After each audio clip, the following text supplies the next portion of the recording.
my name is Jeff Pagano, and welcome to Harping on Rugby, where with the help of some fellow fans, I get the chance to harp on what's going on with Leinster, Ireland, and the wider rugby world. First up, joining us this week is someone coming to us from the Great Rock of Gibraltar, earning Harping cap number 43. Hello again to Mr. Rich Mifsud. Good evening. Good evening, Jeff. Good evening, Kieran. Good to see you. And also with us is someone on pod appearance number 30, but when you add his multitudinous contributions from our old article-based site, he's now just 4 away from 200 altogether. He also has his own site called Post to Post Sport. Welcome back to Mr. Kieran Duffy.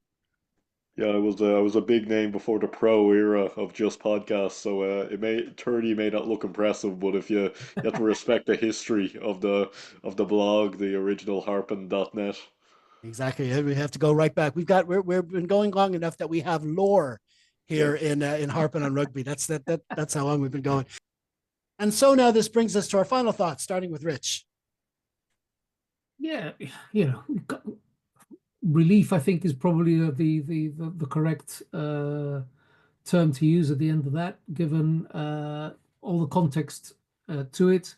Playing away, playing Ospreys, whom we also know are birds and they are pesky, because they are, and they have been for years, and they have been a bane. They have been Leinster's bane for many years in the past. So let's not forget that.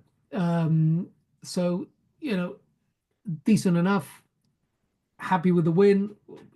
You park that, you learn from what had just happened, move on.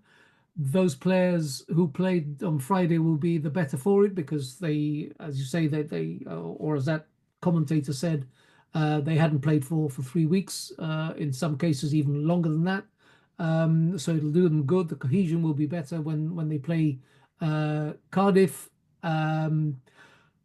Some of those guys need somebody to wrap an arm around their shoulder and tell them, carry on. Just do the simple things. Just do them well, and stop trying to showboat because it's not going to go anywhere. Do the basics well and move on. And obviously, I'm talking about Frawley, Osborne on this occasion, both of whom could have done an awful lot better if they just stuck to the script. I thought Jamie Osborne had a worse game than Frawley. As Kieran's just mentioned, with all the knocks on and what have you, he's usually very secure under the high ball. He's usually very secure in possession, yet it wasn't to be on Friday. So, happy enough. We move on, and, win's a win, even if it's ugly. Who cares? Yeah, absolutely. I mean, the Ospreys, we've long-standing, you could call it a rivalry with them. I mean, Yeah. I think this was one of the league's first, arguably one of the league's first organic rivalries going way back. As obviously the provinces and the regions between each other would be rivals, but this is the first two teams from different jurisdictions to become rivals were Ospreys and Leinster. I remember I was literally within touching distance of Dan Biggar when he kicked that conversion at the very end in that league final that one year when Shane Williams got that late try, and so they've been that's where they got the name those pesky birds, and they've kept it going. I think they have a really good shout. I mean, they played well at in patches. I think they'll get more good results before the end of the season. They'll push on from this bonus point and probably be a good bet for the top eight. As with the season going on. So and like you say, we had a team that was cobbled together, and we got the win in the end. What are your final thoughts, Kieran? Yeah, to go along with that, I mean, it's a tricky game away to a tricky side at a tricky time of the year. I mean, it's you're playing a mid Six Nations game. You know you're going to be losing most your. I think something like 17 internationals weren't with the squad or something like that. And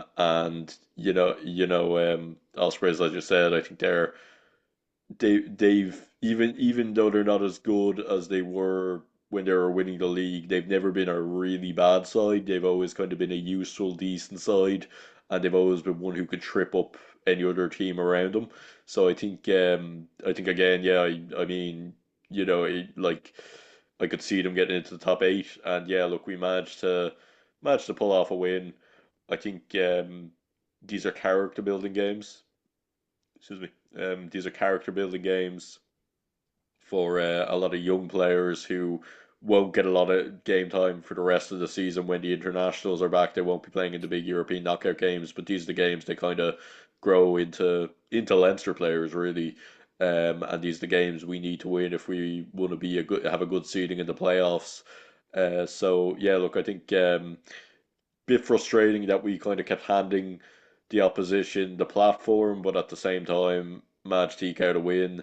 And like you both said, a win is a win, and sometimes you take it and you move on. And not every game is going to be a great thrilling win, and uh, still 100% record this season, so that's great. So probably need to be better against Cardiff. The South African tour is a different story. I'd imagine a lot of these lads will be on the South African tour. But and then it's into the European knockouts, the business end of the league. Hopefully we go deep into the European knockouts. I hope we're not looking past Harlequins because again, like you're not guaranteed to win any European game, I don't think. And then URC playoffs, which were I don't know if we're mathematically guaranteed to be in. We're almost certainly going to be there.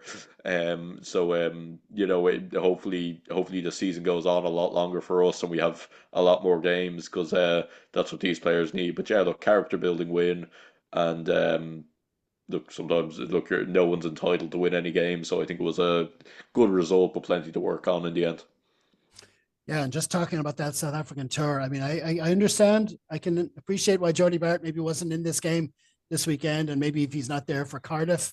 But I really, really, really hope we can have all three of those NIQs on that trip to South Africa. I think it's really important that we go for one win at least out there and really have a go at it because it's fourth year in this league. Haven't really, had a proper. We've won once down there, but I'm talking about going down there and really hoping to come away with a decent haul of points. So we'll see how that goes.